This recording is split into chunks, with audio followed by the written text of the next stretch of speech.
Hello friends, welcome to modern classes. देखिए हम लोग इस सीरीज में पढ़ रहे हैं घातांक और करणी को, और आज इस वीडियो में उसके सीरीज के अंतर्गत आज यह पढ़ेंगे कि घातांक और करणी का जो गुणा और भाग पर आधारित प्रश्न होता है उसको कैसे हम लोग बनाते हैं, अर्थात घातांक करणी के गुणा और भाग पर आधारित प्रश्न।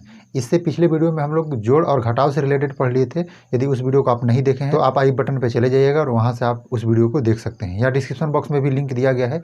1 नंबर से क्लास करते हुए लगातार इस छठे वीडियो पर आप आसानी से अपनी समझदारी को विकसित कर सकते हैं। चलिए हम लोग वीडियो को स्टार्ट करते हैं, लेकिन उससे पहले आपसे एक छोटा सा रिक्वेस्ट करेंगे। यदि आप चैनल पर नए हैं और सब्सक्राइब नहीं किए हैं तो चैनल को सब्सक्राइब कर लीजिएगा, बेल आइकन प्रेस करके लेटेस्ट नोटिफिकेशन को ऑन कर लीजिएगा। देखिए जो हमारा पहला क्वेश्चन है, इसमें बताया जा रहा है कि √5 है, √7 है और √3 है, और इसको तीनों को मल्टीप्लाई करना है। पहले मल्टीप्लाई करने का कंडीशन को समझिए, उसके बाद इस क्वेश्चन को समझेंगे। देखिए इसका बेसिक क्या है, हालांकि पहले वीडियो में हम बता चुके हैं, लेकिन उसके बावजूद फिर से आज देख लीजिए। जैसे कि कभी हम लोग मल्टीप्लाई करने चलते हैं तो उसमें 2 बातों को ध्यान में दिया जाता है।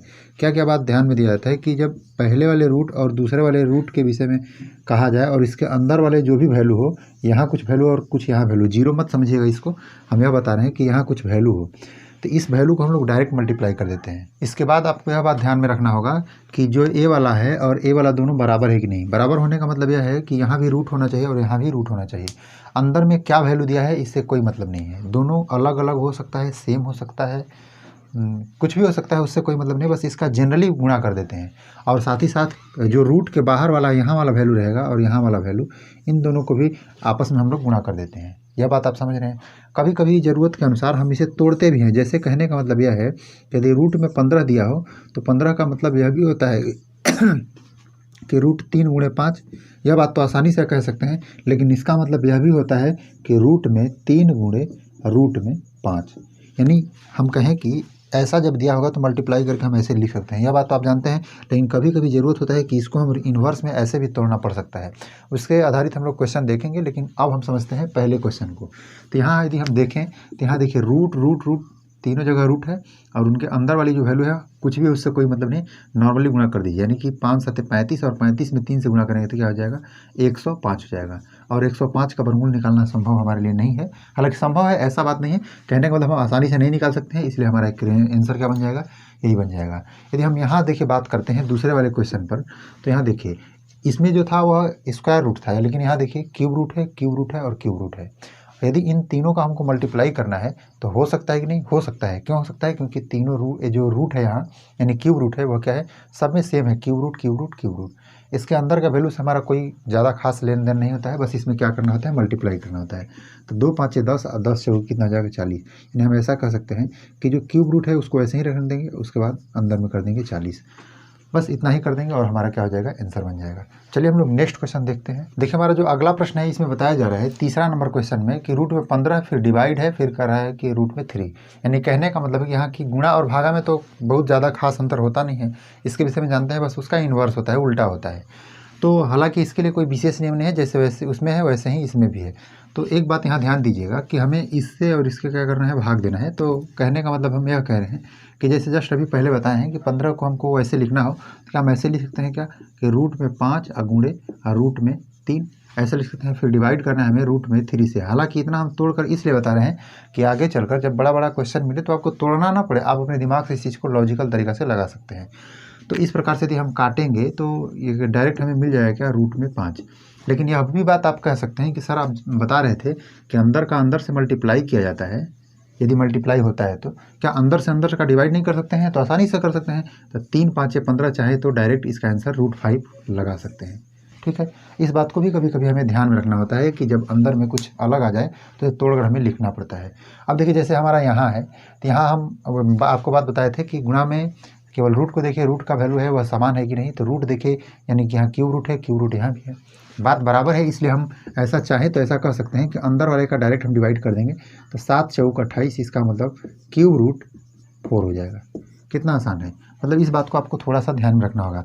अब देखिए जैसे यदि हमारा यहाँ है तो यहाँ स्क्वायर रूट है और यहाँ भी स्क्वायर रूट है, एक में 35 दिया है, एक में क्या दिया है, 5 दिया है। तो हम अंदर का डायरेक्ट भाग दे सकते हैं, 5 × 7 = 35, इसका मतलब जो हमारा आंसर बनेगा वो क्या बनेगा, रूट में 7 बनेगा। अब देखिए थोड़ा सा और हम लोग हट के क्वेश्चन देखते हैं। देखिए थोड़ा सा यदि क्वेश्चन चेंज करके आता है तो कुछ ऐसे आ गया यदि शायद, तो हम इसे कैसे सोल्व करेंगे थोड़ा समझिएगा। हालांकि यह बहुत छोटा प्रश्न हम लेकर आए हैं, क्योंकि अभी एक क्लास का 6वां दिन है। 6वां दिन मतलब कि 6वां क्लास है, इसमें केवल बेसिक को बताया जाता है। हालांकि पहले क्लास में ये सब बता दिए हैं, लेकिन आपके टाइप में यदि आ जा रहा है तो इस चीज़ को पार्टिकुलर हम सोचे कि कुछ इसमें क्वेश्चन लेकर बताया जाए तो कुछ अच्छा होगा। अभी इससे थोड़ा सा हार्ड क्वेश्चन आएंगे, मतलब इसी चैप्टर से, तो वो अगले वीडियो में हम लोग देखेंगे। लेकिन जैसे इसमें देखिए 6 नंबर क्वेश्चन में बताया जा रहा है कि ऊपर में देखिए यहाँ रूट है और एक यहाँ रूट है, बाकी सब रूट वगैरह नहीं है।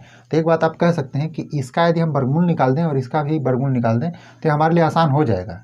यह बात सही है, तो आप उस तरह से चाहे तो सोल्व कर सकते हैं। तो इसके लिए आप ऐसा नहीं सोचिएगा कि यहाँ तो रूट आ गया, यहाँ भी रूट आ गया, अब हम ऐसे कैसे सोल्व कर सकते हैं, ऐसा कुछ नहीं सोचना है। कैसे करेंगे ध्यान से समझिएगा। देखिए 11 को 11 से करके काट सकते हैं। इसका जो वर्गमूल होता है वह क्या होता है, 25 होता है, क्योंकि 625 क्या होता है 25 बटा में कुछ नहीं, अब एक बचा, इधर क्या हो गया 14 हो गया, और उसके बाद क्या हो गया 25, और उसके बाद क्या हो गया गुणा 1 बटा में 196 का वर्गमूल होता है क्या 14। 14 से 14 को हम काट सकते हैं, 25 से 25 काट सकते हैं। इसका आंसर क्या आ गया 1। आप सोच रहे हैं इतना लंबा चौड़ा ले गए, नहीं, आप चाहें तो इसको और आसान कर सकते हैं। कैसे, देखिए आप जान रहे हैं कि 625 का वर्गमूल क्या होता है 25 होता है। इसका मतलब ए वाला वैल्यू और ए वाला वैल्यू बराबर है। इसका मतलब इसको हम डायरेक्ट काट सकते हैं, और 14 यहाँ दिया गया है, और यहाँ वाला जो वैल्यू है यानी 196, इसका भी वर्गमूल 14 होता है। इसका मतलब ए और ए दोनों बराबर है। इसका मतलब इसको काट सकते हैं, इसको काट सकते हैं, इसको काट सकते हैं, सब कट जाएगा। तो ऐसा नहीं कहेंगे कि 0 बचेगा, क्या होगा यहाँ 1 बचेगा, क्योंकि कुछ नहीं तो 1 गुणे 1 गुणे 1 के फॉर्मेट में तो बचेगा ही बचेगा। चलिए हम लोग और क्वेश्चन देखते हैं। देखिए जो हमारा अगला यह प्रश्न है, यह जोड़ और भाग दोनों पर आधारित है। क्यों, क्योंकि देखिए ऊपर में यदि देखा जाए तो जोड़ दे दिया है, नीचे में भी जोड़ दे दिया है, और देखा जाए तो ऊपर वाले और नीचे वाले में क्या करना है, भाग करना है। आप सोच रहे हैं इसको कैसे हम लोग सोल्व करेंगे, थोड़ा समझने का प्रयास कीजिएगा। जैसे यदि देखा जाए तो हम पहले एक काम कर सकते हैं, पहले हमको जोड़ना होगा, क्योंकि ये दोनों मिला कर दिया गया है। तो कैसे जोड़ेंगे यह समझिए। हम कल वाले मेथड में बताए थे कि ऊपर वाले का वैल्यू अंदर में बराबर होना चाहिए तभी जुड़ेगा, और साथ ही साथ उसका जो रूट का वैल्यू है वह भी बराबर होना चाहिए। इसका मतलब स्क्वायर रूट है तो स्क्वायर रूट में ही होना चाहिए। यहाँ देखिए 32 है, यहाँ 48 है, तो हम ऐसा कर सकते हैं क्या कि 12 चौक 48, या ऐसे देखिए 48 को कुछ गुणनखंड में ऐसा होना चाहिए, तोड़ना है हमें कि उसमें से कुछ हम लोग बाहर निकाल पाएँ। तो ऐसा कर सकते हैं 4 से 16 दूना 48, 16 गुणे 3 कर सकते हैं, और 16 गुणे 2 कर सकते हैं। देखिए सबसे आसान, इसको यदि हम तोड़ें समझिएगा तो 16 गुणे 2 कर सकते हैं, और इसको करें यदि हम तो क्या हो सकता है 16 गुणे 3 हो सकता है। अच्छा ऐसा हम क्यों किए भाई, पहले यह बात समझ लीजिए, उसके बाद नीचे हम लोग बढ़ेंगे कि 16 का वर्गमूल हम लोग निकाल देंगे यहाँ, तो यहाँ क्या हो जाएगा 2 बचेगा यहाँ, और यहाँ यदि 16 का वर्गमूल यहाँ निकालेंगे तो ये बाहर निकल जाएगा, 4 निकलेगा, और 3 यहाँ हमारा बच जाएगा। तो एक बात हमें कॉमन के रूप में मिलेगा कि यहाँ भी 4 और यहाँ भी 4 कॉमन के रूप में हमारा बाहर निकल जाएगा। अब उसके बाद यदि नीचे देखा जाए तो आगे देखते हैं क्या आता है। इस 8 को 4 गुणे 2 लिख सकते हैं क्या, 4 गुणे 2, और इस 12 को क्या 4 गुणे 3 लिख सकते हैं क्या, 4 गुणे 3। यहाँ इसलिए हम लोग लिखे हैं क्योंकि 4 का वर्गमूल निकाल सकते हैं, 2 अंदर रह जाएगा, 4 का वर्गमूल यहाँ भी निकाल सकते हैं, 3 अंदर रह जाएगा। हालांकि इस सवाल को जब लिए थे तो उसमें हमको भी अंदाज़ नहीं था कि आगे सवाल क्या आने वाला है। लेकिन यहाँ आप देखिए कि एक बात आपको देखिएगा, हालांकि अब हमें दिखाई दे दिया, आपको पता नहीं दिखाई दे रहा है नहीं, लेकिन हमें दिखाई दे दिया है कि इसका वर्गमूल हमारा 4 हुआ, और रूट में क्या हो गया 2, और उसके बाद इसका देखा जाए तो 4 हो जाएगा, रूट में हो जाएगा 3, और बटा में क्या हो जाएगा, यहाँ देखिए 2 हो जाएगा 4 का वर्गमूल, और उधर अंदर क्या बचेगा 2, और फिर यहाँ से देखा जाए तो 2 हमारा कॉमन यहाँ से होगा, यानी कि इसमें से रूट में से बाहर निकलेगा 4 का, तो यहाँ क्या हो जाएगा 3 हो जाएगा।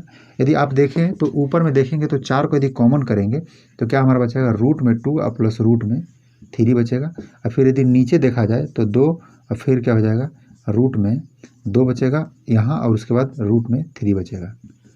अब देखिए आप देख पाएंगे कि 2 से काटेंगे तो 2 दूना के 4, और इसको पूरी तरह से काट सकते हैं। क्यों, क्योंकि रूट 2 प्लस 3 है, रूट 2 प्लस 3 है। यह बात हमें अंदाज भी नहीं लगा था कि बाद में चलकर यह बराबर होगा और पूरी तरह से कट जाएगा। हम बस इतना कल्पना किए थे कि शायद हो सकता है ये आगे वाला कॉमन पार्ट कटेगा, लेकिन अंदर वाले के विषय हम सोचे भी नहीं थे। तो कभी कभी क्वेश्चन खुद आपको उस रास्ते पर लेकर जाता है जिस रास्ते पर उसका आंसर पड़ा हुआ है। तो इस बात में आप निश्चिंत रहिए, आप केवल कैलकुलेशन करना जानिए कि हमारा नियम कानून क्या है, और उसी के हिसाब से चलने का प्रयास कीजिए। इसका जो राइट आंसर बनेगा क्या बनेगा 2। आशा करते हैं कि इस छोटी सी वीडियो के माध्यम से हम जो भी कुछ आपको बताने का प्रयास किए हैं आप समझ पाए होंगे। यदि ऐसा है तो आप हमारे वीडियो को लाइक कर दीजिएगा, दोस्तों के साथ शेयर कर दीजिएगा। आज के लिए बस इतना ही रहने देते हैं, मिलेंगे नेक्स्ट वीडियो में, तब तक के लिए आपका धन्यवाद।